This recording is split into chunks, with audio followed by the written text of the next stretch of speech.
Hello student, class 10 science का question paper है। First term exam 23-24 session का mid term exam का question paper है ये। तो यहाँ पे हम इसका सोल्यूशन करेंगे। तो जिन बच्चों का एग्ज़ाम अभी नहीं हुआ है वो इसे अच्छी तरह से प्रिपेयर कीजिए, अच्छी तरह से समझ के अपने आप फिर ट्राई कीजिए। तो फर्स्ट इसका सेक्शन है बायोलॉजी है, वो हम नेक्स्ट पार्ट में कर लेंगे। अभी फ़िलहाल हम इसका केमिस्ट्री सेक्शन कर लेते हैं। तो चलिए स्टार्ट करते हैं केमिस्ट्री सेक्शन को। तो सेक्शन बी आपका केमिस्ट्री है। तो देखिए केमिस्ट्री में फर्स्ट क्वेश्चन एमसीक्यूज़ है। If a few drops of concentrated acid accidentally spill over the hand of a student, what should be done. अगर कंसनट्रेटेड एसिड की कुछ ड्रॉप्स एक्सीडेंटली अगर हैंड पे गिर जाए तो क्या करना चाहिए। अगर आपको पता है ना कंसनट्रेटेड एसिड है तो इट मीन्स बहुत ज़्यादा क्या होगा, वो कंसनट्रेटेड फॉर्म तो ज़्यादा डैमेज करती है ना स्किन को। तो अगर वो हैंड पे गिर जाए तो क्या करना चाहिए। तो फर्स्ट ऑप्शन है wash the hand with saline water. Hand को सेलाइन वाटर के साथ वॉश करना चाहिए। सेकेंड ऑप्शन है wash the hand immediately with plenty of water and apply a paste of sodium hydrogen carbonate. उसको हैंड को immediately water से wash करना चाहिए और उसके बाद उसमें सोडियम हाइड्रोजन कार्बोनेट का पेस्ट लगाना चाहिए। एंड सी ऑप्शन है आपका after washing the hand with plenty of water apply solution of sodium hydroxide on the hand. जब आप हैंड को वॉश कर लो तो उसके बाद आपको सोडियम हाइड्रोक्साइड का सोल्यूशन लगाना चाहिए। और डी ऑप्शन है neutralise the acid with strong alkali. And strong alkali के साथ एसिड को न्यूट्रलाइज कर दो। तो देखिए फर्स्ट ऑप्शन को हम देखिए कि सलाइन वाटर के साथ हैंड वॉश करना है। तो सलाइन वाटर ऑलरेडी एसिडिक होता है, तो अगर एसिड कंसनट्रेटेड पहले से गिरा हुआ है और उसमें आप एसिड डाल दोगे तो वो तो और ज़्यादा एसिडिक हो जाएगा ना। तो इट मीन्स ये तो ऑप्शन का करेक्ट नहीं है। सलाइन वाटर से थोड़ी ना करना चाहिए वॉश, क्योंकि वो और एसिडिक कर देगा। तो ए ऑप्शन तो नहीं है इसका answer. Wash the hand immediately with plenty of water. पानी से पहले हैंड को वॉश करना है बहुत ज़्यादा पानी से, और फिर उसके बाद पेस्ट लगाना है सोडियम हाइड्रोजन कार्बोनेट का।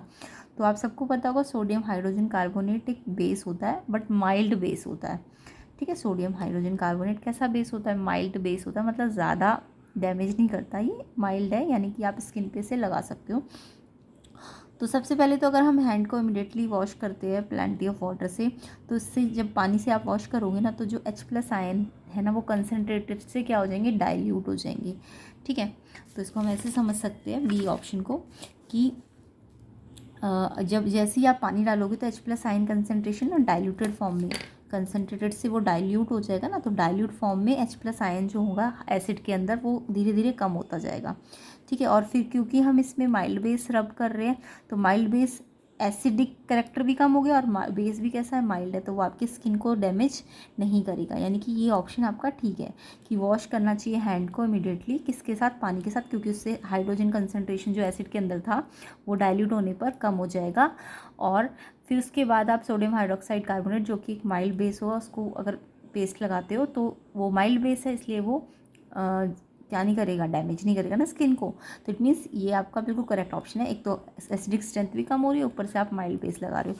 अगर हम थर्ड ऑप्शन को देखें कि इसमें भी लिखा है प्लेंटी ऑफ वाटर से वॉश करना चाहिए, बट यहाँ पे बोल दिया इन्होंने पेस्ट किसका लगाना चाहिए, सोडियम हाइड्रोक्साइड। सोडियम हाइड्रोक्साइड तो स्ट्रॉन्ग बेस होता है ना, तो ये स्ट्रॉन्ग बेस तो क्या करेगा, डैमेज कर देगा ना हैंड को, स्किन को।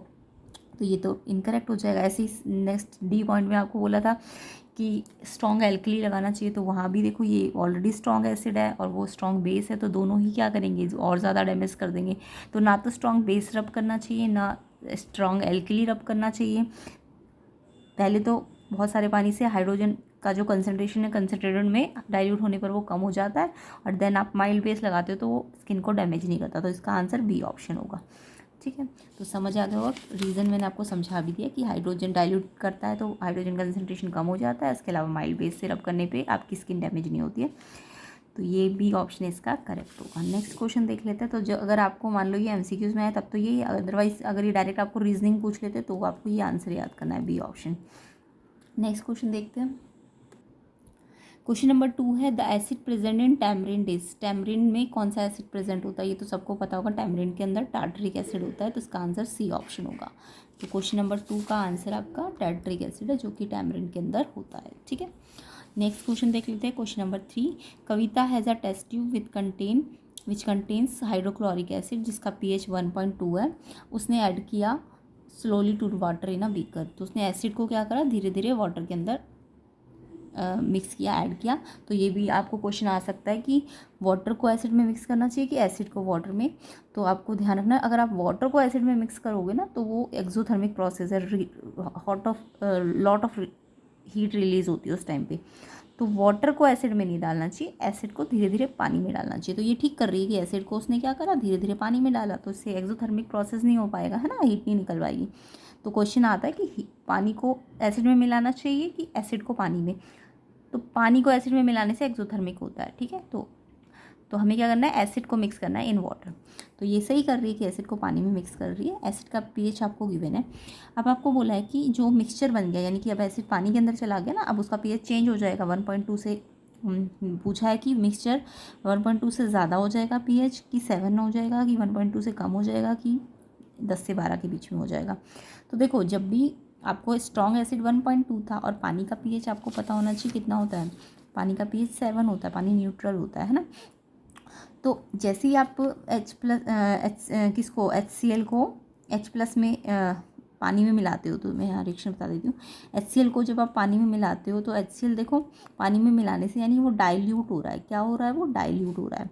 तो जब कंसनट्रेटेड एसिड को आपने, कंसनट्रेटेड एसिड का pH तो बहुत कम था, एसिड का pH क्या होता है, कम होता है ना, जितना कम pH उतना एसिडिक होता है। तो जैसे ही आप पानी में मिलाओगे तो डाइल्यूट फॉर्म में आ जाएगा, और डाइल्यूट फॉर्म में आने में क्या होता है, H+ आयन कंसंट्रेशन कम हो जाता है। अभी थोड़ी देर पहले मैंने आपको बताया था फर्स्ट क्वेश्चन में। तो पानी में मिलाने से इसका H+ कंसंट्रेशन धीरे धीरे कम होगा। तो H+ कंसंट्रेशन कम होगा यानी इसकी एसिडिक स्ट्रेंथ कम होती चली जाएगी। एसिडिक स्ट्रेंथ pH की क्या होती है, इन्वर्सली होती है। तो जैसे जैसे एसिडिक स्ट्रेंथ कम होगी pH क्या होता जाएगा, बढ़ता जाएगा। बट कहाँ तक बढ़ेगा, जितना पानी का pH है उससे ज़्यादा थोड़ी ना जाएगा। तो यानी कि 7 तक pH बढ़ेगा, यानी कि 1.2 था ना एसिड का pH, तो वो 1.2 से बढ़ते बढ़ते कहाँ तक जाएगा, 7 तक जाएगा। 7 के ऊपर नहीं जा पाएगा, क्योंकि पानी में तो पानी का pH तो मैक्सिमम 7 है ना। तो आप इसे ऐसे समझ सकते हो कि जैसे ही आपने एसिड था उसका वो कंसनट्रेटेड फॉर्म में, तो उसका pH बहुत कम था, क्योंकि ये याद रखना H+ जितना कम होता है ना pH उतना ज़्यादा होता है, ये याद रखो। H+ और pH एक दूसरे के इन्वर्सली प्रोपोर्शनल होता है। तो H+ एसिड होता है ना, H+ जिसके पास है, जितना ज़्यादा H+ होगा उतना एसिडिक होगा, और जितना कम H+ होगा उतना बेसिक होगा। तो जैसे जैसे H+ कम होगा pH बढ़ेगा, या फिर आप बोल सकते हो H+ बढ़ेगा तो pH कम होता है। तो अब यहाँ पे आपने HCl जब कंसनट्रेटेड था तो वो 1.2 था, उसका pH बहुत कम था, क्योंकि वो स्ट्रॉन्ग एसिड था। स्ट्रॉन्ग एसिड है तो pH कम होगा। बट जैसे पानी मिक्स किया आपने, तो पानी मिक्स करने से क्या होगा, डाइल्यूट हो जाएगा। डाइल्यूट होने पे आयंस क्या हो जाएंगे, कम हो जाएंगे H+ के। तो डाइल्यूट होने पर H+ आयन क्या हो जाते हैं, कम हो जाते हैं। याद रखना, कंसनट्रेटेड में H+ आयन ज़्यादा होते हैं, डाइल्यूट होते ही H+ आयन कम हो जाएंगे। और H+ आयन कम होने से pH क्या हो जाएगा, बढ़ जाएगा, है ना। और तब तक बढ़ेगा जब तक 7 ना पहुंच जाए, क्योंकि 7 तो लास्ट है। तो ध्यान रखना। तो जब भी ऐसा क्वेश्चन आए कि हाइड्रोक्लोरिक एसिड का pH आपको गिवन हो, क्या पता 1.2, क्या पता कुछ और दिया हो, 2 भी दे सकते कभी कभी, तो जितना भी pH होगा ना उससे बढ़ेगा। बट कब तक बढ़ेगा, 7 तक बढ़ेगा, उससे ज़्यादा नहीं। तो ये वाला तो बिल्कुल गलत हो जाएगा, हाइयर देन 1.2, क्योंकि इसका मतलब तो ये कहना चाह रहा है 1.2 से हाइयर, मतलब कितने पे भी जा सकता है, 10 भी जा सकता है, 14 भी जा सकता है। हाइएस्ट pH 14 होता है। तो ये तो कहना चाह रहा है कि 1.2 से बड़ा है, तो वो तो 14 से तक कहीं भी हो सकता है। तो ये वाला तो ऑप्शन ठीक नहीं है। ये बोला कि ये 7 के अराउंड हो जाएगा। यस, मैंने अभी बताया ना आपको, pH 1.2 से बढ़ते बढ़ते कहाँ तक जाएगा, 7 तक। तो 7 के अराउंड हो जाएगा, ये ठीक है, बी ऑप्शन आपका। फिर सी ऑप्शन बोल रहा है it will be lower than 1.2, कि ये 1.2 से कम चला जाएगा। नहीं, एसिडिक स्ट्रेंथ कम होने से तो pH बढ़ेगा ना, क्योंकि डाइल्यूट है तो एसिडिक स्ट्रेंथ कम हो रही है, तो pH तो बढ़ना चाहिए, 1.2 से कम तो नहीं जाएगा। ये तो बिल्कुल गलत है। विल बी बिटवीन 10 to 12, और 10 to 12 भी नहीं जाएगा, क्योंकि पानी में मिला रहे तो पानी का pH तो मैक्सिमम 7 है। तो यानी कि ये 7 के अराउंड हो जाएगा। तो इसका आंसर क्या होगा, बी ऑप्शन। तो आई होप ये क्वेश्चन आपको अच्छी तरह से समझ आ गया होगा, कमेंट करके बताइएगा। ठीक है, नेक्स्ट क्वेश्चन नंबर 4 देख लेते हैं। A substance added to food containing fats and oil is called. ये तो सबने पढ़ा होगा कि जब भी कोई फैट एंड ऑयल से रिलेटेड फूड होते हैं तो उसमें क्या ऐड करते हैं ताकि उससे में से रेंसिडिटी को प्रिवेंट किया जा सके। जो स्मेल आती है फूड में से, फैट एंड ऑयल वाले फूड में, उसको रेंसिडिटी कहते हैं ना।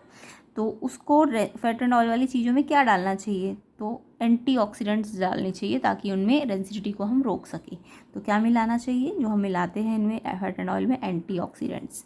तो इसका आंसर है आपका एंटीऑक्सीडेंट। अगर आपसे एंटीऑक्सीडेंट के नाम पूछ लिए तो मिल्क ऑफ मैग्नीशिया यानी मैग्नीशियम हाइड्रोक्साइड, इसको हम मिल्क ऑफ मैग्नीशिया कहते हैं, या फिर NaHCO3 सोडियम बाइकार्बोनेट, ये भी क्या है, एक एंटीऑक्सीडेंट है। तो एंटीऑक्सीडेंट आपको याद रखना है, ये मिल्क ऑफ मैग्नीशिया होता है,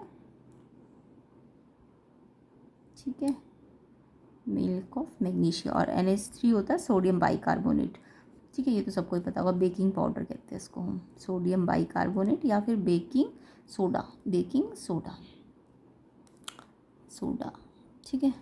ये माइल्ड बेस होते हैं, क्या होते हैं, ये माइल्ड बेस, तो इन्हें हम, ये एडिबल होते, खा सकते हैं, स्ट्रॉन्ग बेस नहीं है, माइल्ड है इसलिए हम खा सकते हैं। तो एंटीऑक्सीडेंट मिक्स करते हैं हम फूड एंड फैट वाले फूड में और ऑयल वाले फूड में, तो एंटीऑक्सीडेंट तो इसको कहते हैं, और इसके नाम अगर पूछे तो ये होते हैं इसके नाम, ठीक है।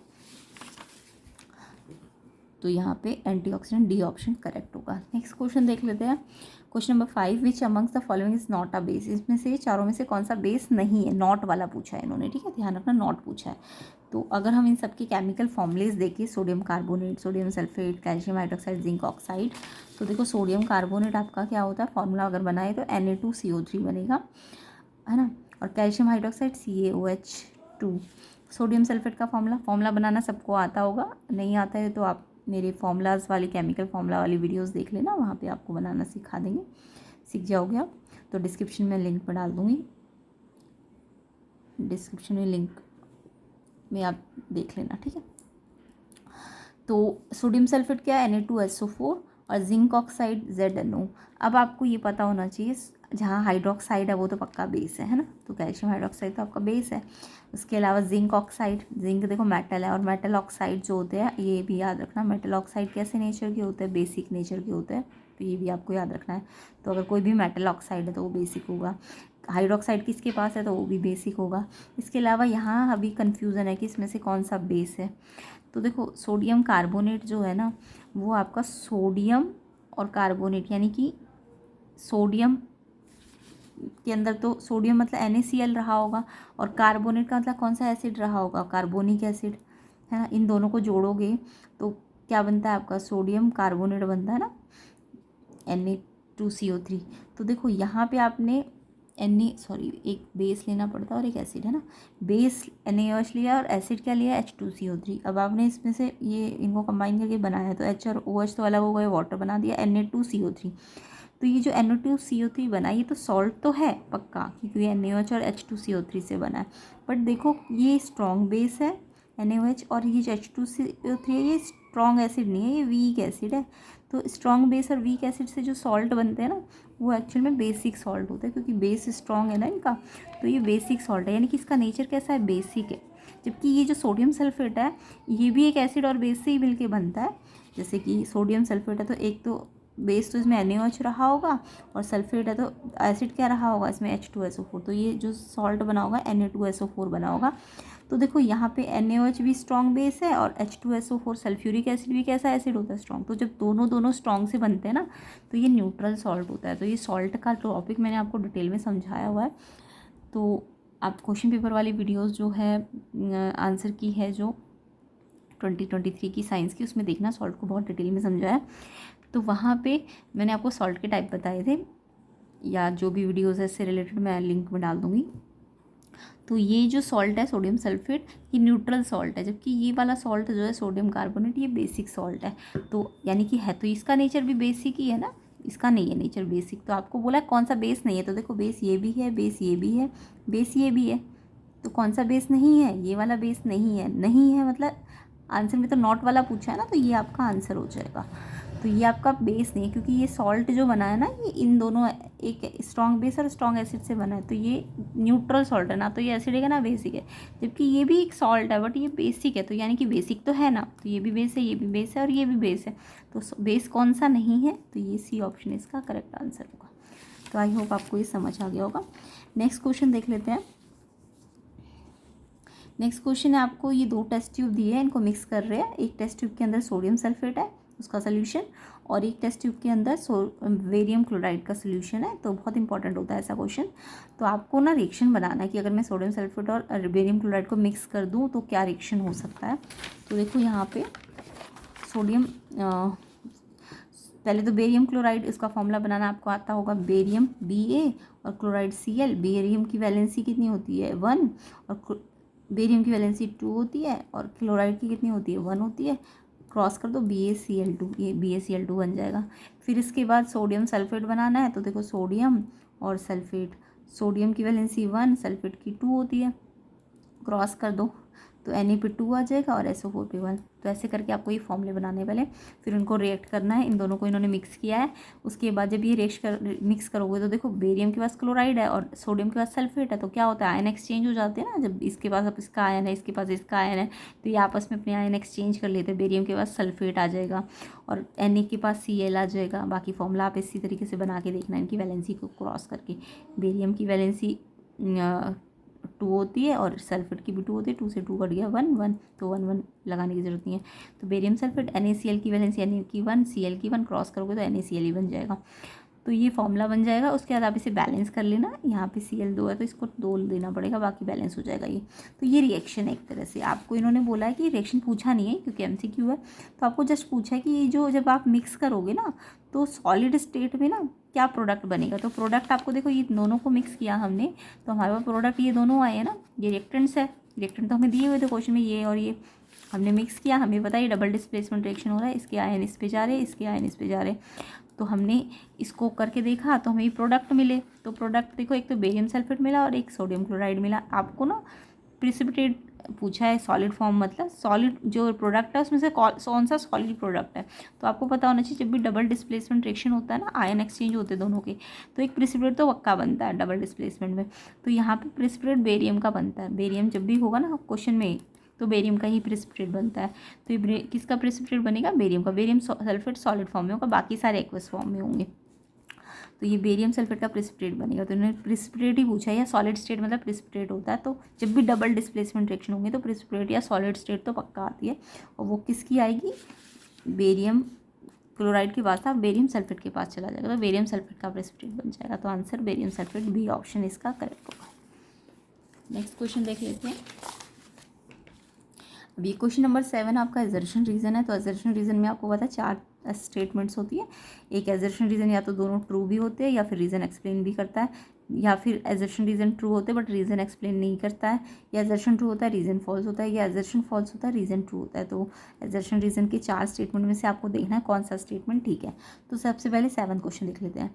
एजर्शन वाली स्टेटमेंट कह रही है aluminium oxide is an acidic oxide. Aluminium oxide acidic oxide होता है। तो आपने शायद ऑक्साइड्स पढ़े होंगे, बेसिक नेचर के होते हैं जो एल्यूमिनियम जो मेटल ऑक्साइड्स होते हैं ना, अभी मैंने थोड़ी देर पहले बताया था आपको, वो बेसिक नेचर के होते हैं। जबकि ये तो एसिडिक बोल रहा है। तो कुछ ऑक्साइड ऐसे भी होते हैं ना जो ना एसिडिक भी होते हैं, एसिडिक भी होते हैं और बेसिक भी होते हैं। तो ये जो एल्यूमिनियम का ऑक्साइड है ना, ये एसिडिक ही नहीं है सिर्फ अकेला, बेसिक भी हो सकता है ये। तो इस टाइप के ऑक्साइड को हम एम्फोटेरिक ऑक्साइड कहते हैं। तो ऐसे ऑक्साइड जो एसिडिक भी हो और बेसिक भी हो, कैसे, उनको क्या कहते हैं, एम्फोटेरिक ऑक्साइड कहते हैं। तो एल्यूमिनियम ऑक्साइड इन्होंने सिर्फ एसिडिक बोला है, जबकि एल्यूमिनियम ऑक्साइड एसिडिक भी होता है और बेसिक भी होता है, या फिर आप बोल सकते हो एक वर्ड में एम्फोटेरिक होता है। तो यहाँ अगर ये एम्फोटेरिक बोलते हैं ना तो ये एजर्शन ठीक होता आपका। तो हमेशा याद रखना एल्यूमिनियम ऑक्साइड एम्फोटेरिक है। एम्फोटेरिक मतलब एसिडिक भी और वो बेसिक भी है। इसके अलावा एक और ऑक्साइड होता है जो एम्फोटेरिक होता है, ZnO, जिंक ऑक्साइड। तो ये दोनों ऑक्साइड कैसे होते हैं, एम्फोटेरिक होते हैं। अदरवाइज मेटल ऑक्साइड जो होते हैं वो बेसिक ऑक्साइड होते हैं, याद रखना मेटल ऑक्साइड बेसिक होते हैं। बट एल्यूमिनियम ऑक्साइड और जिंक ऑक्साइड ये एसिडिक भी हो सकते हैं, बेसिक भी हो सकते हैं, इनको हम एम्फोटेरिक ऑक्साइड कहते हैं। तो यहाँ पे एसिडिक लिखा है यानी कि एजर्शन तो गलत लिखा है आपको। अगर एम्फोटेरिक बोलते तो ट्रू होता। अब रीज़न बोल रहा है कि Al2O3 एसिड के साथ भी रिएक्ट कर सकता है और बेस के साथ भी, और वो सॉल्ट और वाटर बना सकता है। रीज़न बिल्कुल ठीक लिखा है क्योंकि ये एम्फोटेरिक है। जब ये एसिडिक होंगे तो ये बेस के साथ रिएक्ट कर सकते हैं और जब ये बेस होंगे तो ये एसिड के साथ रिएक्ट कर सकते हैं। तो यानी कि ये एसिड और बेस दोनों के साथ रिएक्ट कर सकते हैं, इसलिए तो हम इनको एम्फोटेरिक ऑक्साइड कह रहे हैं। तो अगर एम्फोटेरिक ऑक्साइड पूछे तो बोलोगे कि ऐसे ऑक्साइड जो एसिड भी हो और बेस भी के साथ, दोनों के साथ रिएक्ट करके सॉल्ट एंड वाटर बनाए, उन्हें एम्फोटेरिक कहते हैं। ठीक है, तो इसके एग्जाम्पल्स है ये। तो एजर्शन तो गलत है, बट रीज़न आपको बिल्कुल ठीक लिखा है। अगर ये एजर्शन में बोलते हैं ना एम्फोटेरिक है, तो रीज़न एक्चुअल में ठीक भी होता और उसको एक्सप्लेन भी कर रहा होता। ठीक है, कब होता मतलब रीज़न आपका ना ठीक है और एक्सप्लेनेशन भी ठीक कर रहा होता, अगर यहाँ एसिडिक की जगह ये एम्फोटेरिक बोल देते। तो अगर ये एम्फोटेरिक होता तो ये ट्रू होता, ये भी ट्रू होता और रीज़न भी करेक्ट एक्सप्लेनेशन देता, तब तो आंसर ए होता। बट अभी आंसर ए नहीं है, क्योंकि ये फॉल्स है और ये ट्रू है। तो यानी कि फॉल्स और ये ट्रू होता है, तो ये फॉल्स और ये ट्रू, डी ऑप्शन है इसका। ठीक है, तो एम्फोटेरिक मीनिंग आपको पता चल गया होगा, है ना। नेक्स्ट क्वेश्चन नंबर 8 है आपका। To the two solutions listed below, दो सोल्यूशन है, एक सोडियम कार्बोनेट, एक हाइड्रोक्लोरिक एसिड। इन्होंने कहा है कि सोल्यूशन के अंदर हमने फिनफ्थलीन और ब्लू लिटमस को ऐड किया है अलग अलग। कलर चेंज पूछा गया है अगर हुआ है तो, और फिर इस टेबल को कंप्लीट करना था आपको। तो सिंपल क्वेश्चन था, देखो सोडियम कार्बोनेट और हाइड्रोक्लोरिक एसिड, आपको पता होना चाहिए कौन सा एसिड और कौन सा बेस है। यहाँ तो नाम से ही दिख रहा है एसिड है, जबकि सोडियम कार्बोनेट अभी मैंने थोड़ी देर पहले आपको बताया ये एक बेस होता है। अभी बताया था ना सोडियम कार्बोनेट, ये क्या होता है, ये एक बेसिक सॉल्ट होता है, मीन्स ये बेस होता है एक, है ना। तो सोडियम कार्बोनेट बेस है और हाइड्रोक्लोरिक एसिड क्या है, एसिड है। अब आपको इनमें ना अगर मैं फिनफ्थलीन मिलाऊँ बेस में और एसिड में तो क्या चेंज आएगा, और या फिर ब्लू लिटमस मिलाऊँ तो क्या चेंज आएगा। तो इसके लिए आपको फिनफ्थलीन के कलर चेंज के बारे में पता होना चाहिए। तो देखो फिनफ्थलीन जो होता है ना वो ना जब भी बेस में मिलाते हो ना फिनफ्थलीन को, अगर आप बेस में मिलाते हो तो वो कैसा कलर देता है, पिंक कलर देता है, ये याद रखो। फिनफ्थलीन को जब बेस में मिलाते हो तो कैसा कलर देता है, पिंक। फिनफ्थलीन का एक्चुअल कलर कलरलेस होता है, बट वो बेस के साथ जब मिलता है ना तो वो पिंक कलर दे देता है बेस के साथ। तो ये क्योंकि बेस है ना, तो आपको पहले पहचानना है सोडियम कार्बोनेट एक बेस है, तो बेस है तो ये कैसा कलर देगा, उसको पिंक देगा। अगर हाइड्रोक्लोरिक एसिड है तो फिनफ्थलीन कलरलेस है तो वो कलरलेस ही रहेगा, यानी कि वो कोई चेंज नहीं दिखाएगा। तो कोई चेंज मतलब क्रॉस भी लिख सकते हो या कलरलेस भी लिख सकते हो, है ना।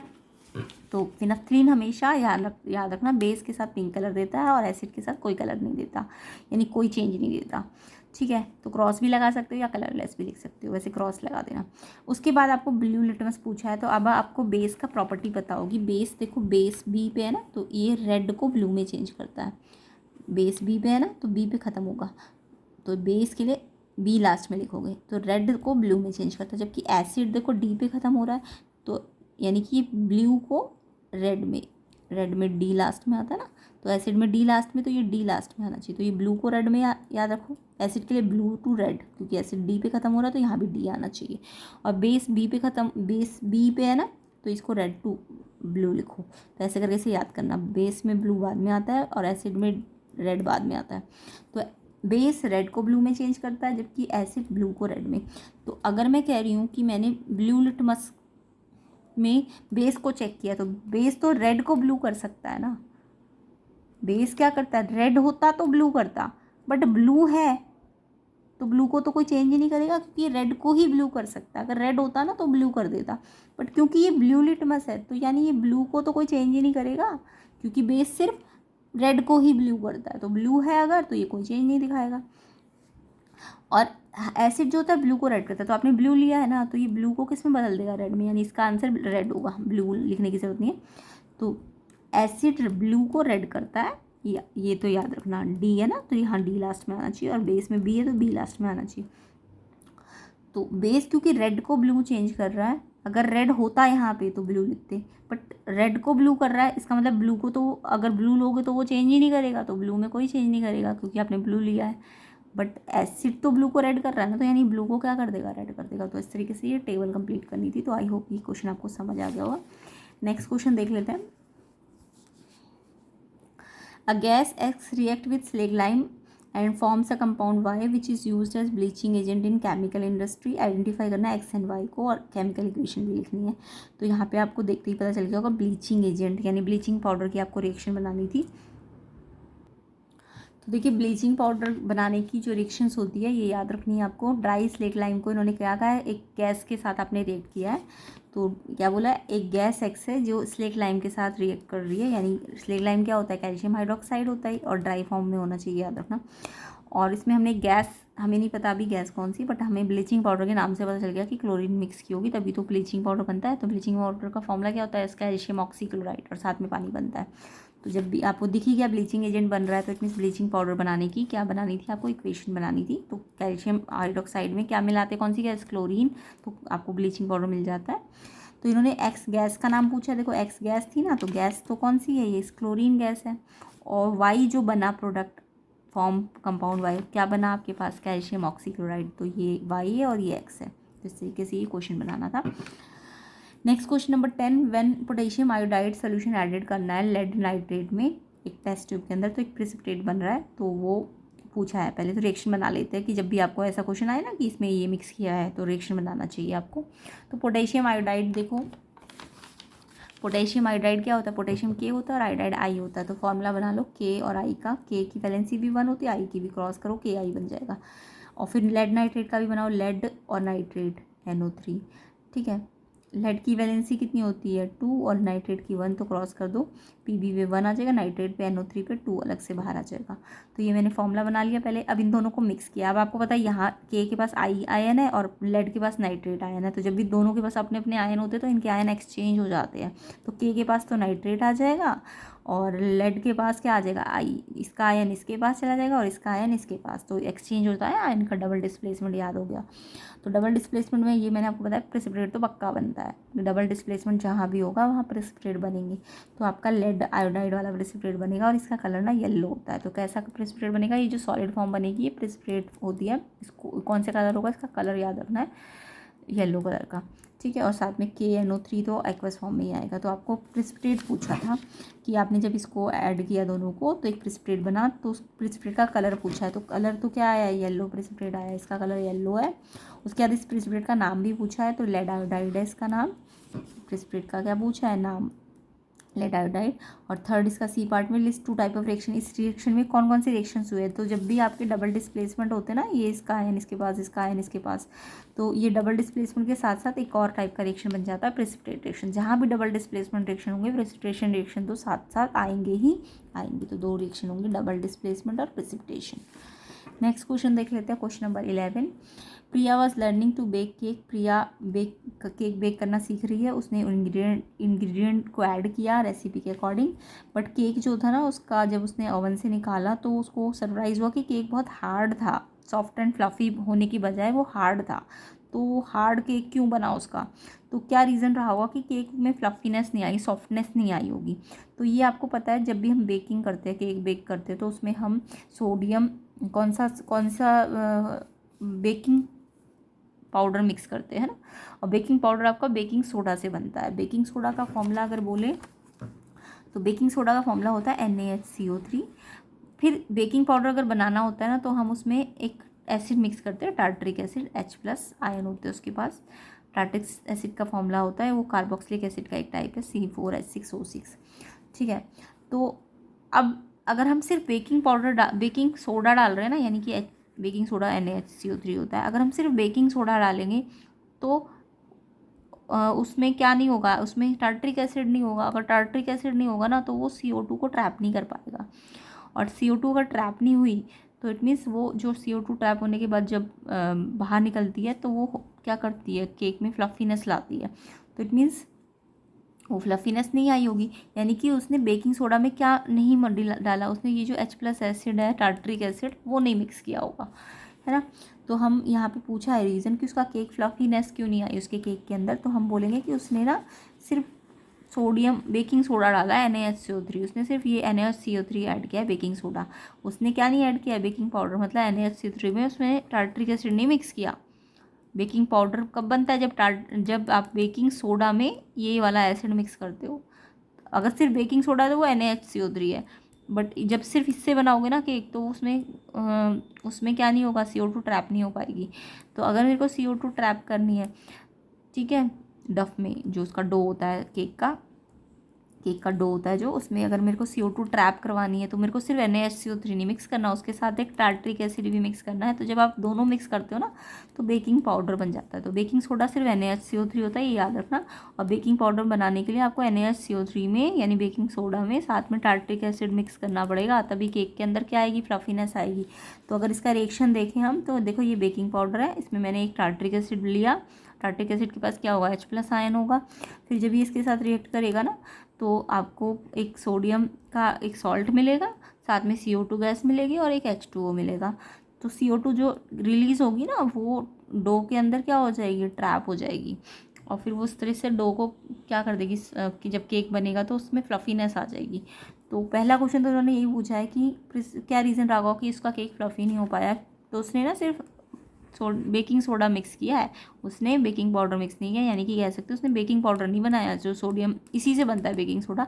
तो उसने बेकिंग पाउडर की बजाय क्या ऐड कर दिया, सिर्फ बेकिंग सोडा ऐड किया है। तो इसके कारण उसकी कार्बन डाइऑक्साइड जो ट्रैप होनी चाहिए थी डो में वो ट्रैप नहीं हो पाई, जिससे फ्लफीनेस एब्सेंट हो गई। ठीक है, उसके बाद नेक्स्ट क्वेश्चन था which ingredient did she miss to add while preparing the cake. उसने कौन सा इंग्रेडिएंट मिस किया है। तो देखो अभी मैंने आपको बताया उसने टार्ट्रिक एसिड डालना भूल गई है वो बेकिंग सोडा में, तो उसने टार्ट्रिक एसिड को मिक्स किया। उसका फॉर्मूला पूछा था C4H6O6 होता है। ठीक है, नेक्स्ट क्वेश्चन पूछा था write the chemical reaction to show how this ingredient make the cake fluffy. तो केमिकल रिएक्शन बनाना था, तो ये मैंने आपको समझा ही दिया। केमिकल रिएक्शन की बेकिंग सोडा में आपने ये टार्ट्रिक एसिड मिक्स किया, टार्ट्रिक एसिड का एक फॉर्मूला होता है, इसमें से H+ आयन बन जाते हैं, तो ये एक सॉल्ट बन जाएगा Na का, और साथ में CO2 और H2O। तो ये इससे केक बनाने का रिएक्शन होता है। ठीक है, तो केक बनता किससे है, बनता तो बेकिंग सोडा से ही है, बट इसमें टार्ट्रिक एसिड मिक्स करना पड़ेगा, तब जाके CO2 गैस डो के अंदर ट्रैप हो पाएगी और उसे फ्लफी करेगी। ठीक है, उसके बाद आपको पूछा था कि इस कंपाउंड का यूज़ बताना, यानी कि जो कंपाउंड उसने मिक्स नहीं किया, जो इंग्रेडिएंट उसने मिक्स नहीं किया, उसका दूसरा क्या काम होता है। तो कंपाउंड यानी कि ये मिसिंग कंपाउंड के बारे में बात कर रहे हैं। तो मिसिंग कंपाउंड तो इसका टार्ट्रिक एसिड है ना, तो टार्ट्रिक एसिड और किस काम आता है, वो वाइन्स बनाने में यूज़ होता है, या कार्बोनेट ड्रिंक्स जो होते हैं आपके कार्बोनेटेड उनको बनाने में यूज़ होता है, या फ्रूट जेलीज़ को बनाने में यूज़ होता है। हाँ, अगर ये सोडा बेकिंग सोडा का यूज़ पूछ रहे होते तो वो फायर एक्सटिंग्विशर्स में यूज़ होता है, बट इन्होंने एक तरह से यहाँ पे इंग्रेडिएंट की बात हो रही है ना सारी जगह पे, तो यानी कि इंग्रेडिएंट जो टार्ट्रिक एसिड है उसका यूज़ पूछ रहे, तो टार्ट्रिक एसिड का यूज़ तो वाइन और कार्बोनेटेड ड्रिंक या फ्रूट जेलीज में होगा। बट अगर क्वेश्चन में बेकिंग सोडा का यूज़ पूछते तो फिर फायर एक्सटिंग्विशर होता। ठीक है, एक तो केक बनाने में और एक फायर एक्सटिंग्विशर्स में। बल फिलहाल अभी आपको शायद इस क्वेश्चन में किसका यूज़ पूछा है, जो ये आपका टार्ट्रिक एसिड है, तो इसका यूज़ यहाँ पे वाइन्स और ड्रिंक्स बनाने में होता है। तो यहाँ पे हमने ये क्वेश्चन भी कंप्लीट किया। अब नेक्स्ट क्वेश्चन कर लेते हैं। तो नेक्स्ट क्वेश्चन आपका पैसेज है, उसको रीड करके फिर क्वेश्चन से रिलेटेड आंसर्स देने। वैसे तो पैसेज के अंदर कुछ खास इन्फॉर्मेशन होती नहीं है, फिर भी पढ़ लेते हैं। देयर आर मैनी सब्सटेंसेज जो यूज़ होते हैं सोल्यूशंस को डिटेक्ट करने के लिए कि वो सोल्यूशन एसिडिक है या बेसिक है। ये तो आपने पढ़ा ही होगा कि एसिड और बेस पता लगाने में जो सब्सटेंस यूज़ होते हैं उन्हें हम एसिड बेस इंडिकेटर्स कहते हैं। इंडिकेटर का मतलब जो एसिड और बेस का पता लगाए। तो प्रॉपर्टी ऑफ इंडिकेटर के बेसिस पे हमने इनके ग्रुप बनाए हैं। ठीक है, कुछ इंडिकेटर जो होते हैं कलर्स से बता देते हैं कि कोई चीज़ एसिड है या बेसिक है ना, जैसे लिटमस कलर से बता देता ना कि एसिड है या बेस है। बट कुछ ऐसे इंडिकेटर होते हैं जो ऑर्डर देते हैं, ऑर्डर मतलब स्मेल से बताते हैं कि कोई चीज़ एसिडिक है या बेसिक है। तो जो स्मेल से बताते हैं ना, जो स्मेल के अकॉर्डिंग बताते हैं उनको ऑल्फैक्टरी इंडिकेटर कहते हैं। बट जो ऐसी जस्ट कलर चेंज करके बता रहे हैं उन्हें इंडिकेटर कहते हैं। बट जो ऑर्डर से बताते हैं कि स्मेल चेंज करके कि चीज़ एसिड है या बेस, तो ऐसे इंडिकेटर विच डिटेक्ट एसिड और बेस बाय स्मेल चेंज, तो ऑल्फैक्टरी इंडिकेटर होते हैं। क्या होते हैं वो, ऑल्फैक्टरी इंडिकेटर होते हैं। तो ये जितने भी इंडिकेटर हैं वो प्लांट से बनते हैं या फिर लेबोरेटरी या इंडस्ट्री में बनाए जाते हैं। तो ये आपको पैसेज बोल दिया। अब आपको पता चल गया दो टाइप के इंडिकेटर है, एक तो जो कलर चेंज करके एसिड बेस पता लगाता है, और एक ऑर्डर चेंज करके एसिड बेस का पता लगाता है। तो अब इन्होंने पूछा है कि एसिड बेस इंडिकेटर का नाम बताओ जो विजुअली इम्पेयर्ड पीपल यूज़ कर सके। अब विजुअली इम्पेयर्ड पीपल उनको दिखाई तो देता नहीं है, तो वो कलर चेंज से तो देख नहीं पाएंगे कि कौन सा कलर आया है, तो उस कलर चेंज से पता नहीं, कलर चेंज तो उन्हें दिखेगा नहीं, तो वो बता नहीं पाएंगे एसिड है कि बेस है। तो इम्पेयर्ड पीपल कैसे बताएंगे कि कोई भी चीज़ एसिड है बेस है, तो वो ऑर्डर से बताएंगे। तो ऑर्डर वाला इंडिकेटर अभी मैंने आपको बताया था ऑल्फैक्टरी इंडिकेटर होता है। तो ऑल्फैक्टरी इंडिकेटर का नाम क्या क्या है, अनियन और वनीला। तो यहाँ पे आपको विजुअली इम्पेयर्ड पीपल कौन से इंडिकेटर का यूज़ करेंगे, अनियन और वनीला।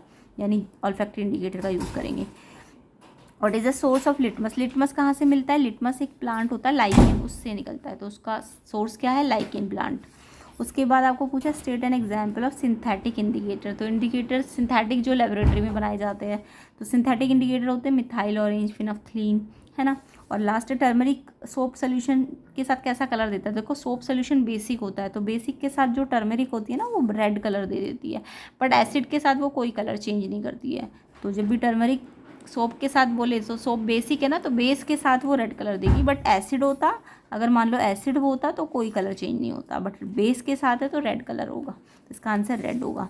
तो इस तरीके से हमारा केमिस्ट्री सेक्शन कंप्लीट होता है। नेक्स्ट पार्ट में हम इसका फिजिक्स सेक्शन करेंगे, सेक्शन सी, और सेक्शन ए भी जो बायो का सेक्शन है। तो नेक्स्ट पार्ट का वेट करना, वीडियो को शेयर ज़रूर कीजिए एंड चैनल को सब्सक्राइब कीजिए। और जितने भी क्वेश्चंस मैंने डिटेल्ड समझाए हैं आपको उनको अच्छी तरह से लर्न करना है, रिवाइज करना है। कुछ क्वेरी है तो कमेंट करके बताइएगा। तो आई होप आप अच्छी तरह से इसको लर्न कर लेंगे एंड आपके पेपर अच्छे जाएंगे। और वीडियो को शेयर ज़रूर कीजिए, चैनल को सब्सक्राइब नहीं किया है तो सब्सक्राइब ज़रूर करना।